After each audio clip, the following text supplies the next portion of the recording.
In part 2 of this Pulsed Digital Modulation video series, we're going to look closely at the analog to digital conversion process to help answer a few important questions that we often hear. First, why are fast measuring RF meters needed? Why do slow, poor quality RF meters not work as well? And what happens when a meter reaches its pulse width measurement limit? So using an oscilloscope to illustrate sampling and pulses, as we did in the first video, we'll now look a little deeper into the actual timing of an analog to digital conversion process. So shown here is a representation of a fast 5 microsecond sample and convert operation. The areas in yellow represent when the converter is listening, and the areas in black are when the converter is busy doing math to convert the sample into a digital number. During this conversion time, the unit is unable to detect any signal because the microprocessor or the analog to digital converter is busy doing math. And that's not a problem if the sample rate or sample frequency is high enough.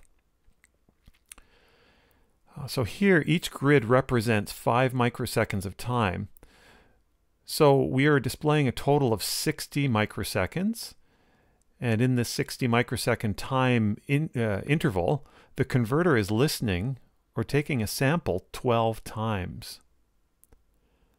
Now let's look at a slower analog to digital conversion process, which is found in poor quality RF meters. As before, each grid represents 5 microseconds of time, and again, we're displaying a total of 60 microseconds. But now in this 60 microsecond time interval, the converter is listening or taking a sample only 3 times. Not only is the device not sampling often enough, but the sample and conversion process is taking much longer. In this case, a 5 microsecond sampling time and a 15 microsecond conversion process. So let's put these two analog to digital converter stages from 2 different RF meters together to compare what happens with different narrow pulses. Again, we are measuring across a total time of 60 microseconds for both here. And if we generate a 10 microsecond pulse, shown here in a light blue color, notice that the fast meter will be able to sample it very easily, and it will be able to sample it at any time.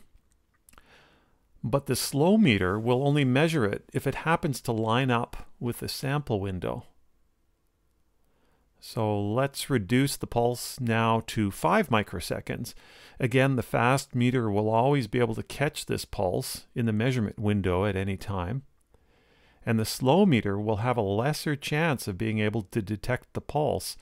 And the result on the slow meter will be no detected signal on the meter, or only a partial measurement. So that gets to our last question. What happens when RF pulses are missed or not fully sampled? Shown here is a 5 microsecond pulse that occurred halfway through a sampling window. The results will be half the measured signal strength. And with this timing, you can see it would measure only a quarter of the signal strength. Or in many cases, with this timing, no measured signal whatsoever. So as we said before, narrow pulses from modern high-speed digital signals, and especially sporadic pulses that are generated from smart meters, will be missed or inaccurately measured by RF meters with poor analog to digital conversion.